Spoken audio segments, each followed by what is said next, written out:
چند کس حاضر بودن تقریبا بری؟ حتی 500 500 کس. بله از تو راس عینم ام شنینه بله.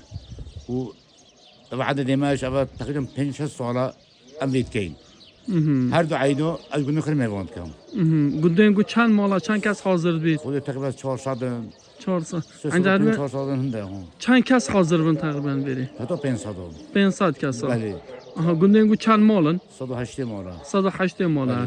اول دوباره چند سال گفتن؟ یه بیرامونتی از کشکا ام وید کین ها تقریبا چند ساله؟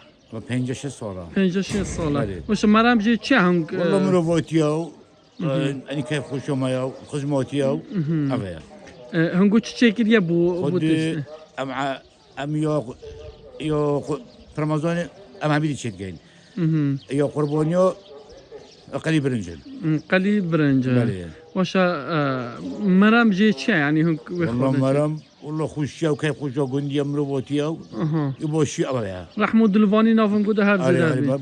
قندي ديو يو رحميو أمام خدمة أكينو باشه گندهنگوی پی خوش یعنی گندهنگوی اتفاقه ام خرج ايكو جاخين اني اتفاقين هم اتفاقين ام ايكو جاخين هم هن قلت دل خوشن يعني كو الحمد لله خدي جاوي خرا اللي حتى تعيد يقول لك اي بتعيد دومين رشته خونه يا بصبر باشه قلت گندا افدو نریته نمونه پرایوت از باشن تقریبا کس نمونه بس ما ایمان برشتی نشانه چه گندهنگوی اتفاق نشانه اتفاقی هم نشانه خدماتی های باشی ما یو يعني هنجي كيف خوش منكم وقت ججن تي طبعا والله يعني مال بريو البرموس فك عليكم شيء كان نو جرانا نا والله أنا الحمد لله كلا بس فك البرما مم أول دوبنتي كيفني كردواري ومسلمانية كيفني يا قديم كردواري بابا في الماء هو يا واسطة شبو يعني كريتا برازايتا هر بردام بن دوبي ربازي بينا كان